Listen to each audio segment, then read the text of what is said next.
আসসালামু আলাইকুম সবাইকে। সবাই কেমন আছেন? আলহামদুলিল্লাহ আমিও ভালো আছি। তো আরেকটা ব্লগ নিয়ে চলে আসছি আপনাদের সামনে। তো সকালবেলা ঘুম থেকে উঠেই যা হয় আরকি টুকিটাকি কাজকাম কমপ্লিট করে তো নাস্তা খেতে বসে গেছি। তো আজকে নাস্তা ছিল আমার রুটি, দেন হচ্ছে একটু ডাল আর হচ্ছে আপনার ১ কাপ চা, যেটা আমার না বললেই নয়। তো তারপরে হচ্ছে এখন আস্তে, আস্তে দুপুরে রান্নাবান্না শুরু করব। আর সাথে বাকি টুকিটাকি যে কাজগুলো আছে সেগুলোও কমপ্লিট করব। আচ্ছা আসেন, একটা দুঃখের কথা শেয়ার করি আপনাদের সাথে। এই যে কলাগুলো দেখতে পাচ্ছেন, এগুলো কালকে কিন্তু আনা হয়েছিল। বাট মানে এরা শুধু ১ রাতের মধ্যে কলাগুলো কেমন জানি কাল হয়ে গেল, বুঝতে পারলাম না। মানে আমার কথা হচ্ছে কলা নষ্ট হয়ে ভালো কথা। কিন্তু মানে আনলো রাত্রের বেলা, এই ১ রাতের মধ্যেই এগুলো সকালবেলা উঠে দেখি এগুলো যা তা একটা অবস্থা। আর হচ্ছে আনারসটাও মানে মুখে দেখে কেমন জানি একটু পচা, পচা ভাব চলে আসছে। তো এটাকে এখন কাটবো। আগে কাজকামগুলো কমপ্লিট করি। তো এখানে আমি হচ্ছে রান্না করার ফাঁকে, ফাঁকে টুকিটাকি ভাতটা তো বসিয়ে দিলাম চুলায়। আর এখানে আমি ঘরটা সুন্দর করে ঝেড়ে নিচ্ছি। তারপর ছিটেবিটাবি সুন্দর করে সব গুছিয়ে নিয়ে পরে এখন আমি চলে আসছি পাকঘরে। মাছটাও আস্তে আ বরফ থেকে ছেড়ে দিছি। এখন এগুলো সুন্দর করে আমি ধুয়ে নিচ্ছি। তো আজকে রান্না করব হচ্ছে মাছ ভুনা করব। তো সবার ফার্স্টে আমি মাছগুলাকে আগে ধুয়ে-টুয়ে তারপর লবণ, হলুদ এখন সুন্দর করে মিক্স করে দেন আগে সেটাকে আমি তেলের মধ্যে একটু ভেজে নেব। আম আ মাছটাকে তেলের মধ্যে ভেজে রান্না করলে আমার কাছে ভালোই লাগে।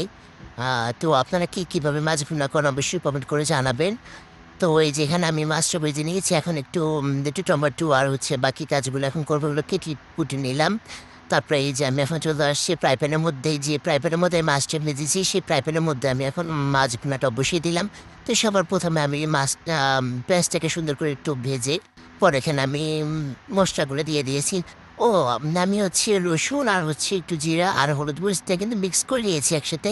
করে দেন হচ্ছে মসলাটা দিয়ে দিলাম। পর মসলাটা একটু কষিয়ে তারপরে টমেটো দিয়ে সেটা আবার একটু কষিয়ে নিয়ে এখন তার মধ্যে আমি এখন মাছটা দিয়ে দিব। ও তারপরে হচ্ছে মাছ দেওয়ার পরে সাথে, সাথে পানি দিব না, একটু কিছুক্ষণ নেড়ে চেড়ে তারপর দেন আমি পানি দিব। তো এখন ঝোলটা একটু যখন মাখা, মাখা হবে তখন আমি এটার মধ্যে এবার ফাইনাল যে পানিটা দেওয়া আরকি, ঝোলটা দেওয়া সেটাই দিয়ে পরে সুন্দর করে তরকারিটা আমি নামিয়ে নেব। এই যে আমি ঝোলটা অল্প দিয়ে দিলাম আর এখানে ধনেপাতা কুচিটাও দিয়ে দিয়েছি।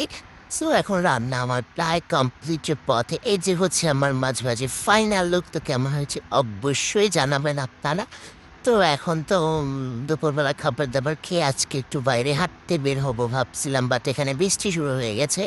তো বাসার পাশে বসে একটু বৃষ্টি বিলাস করছি।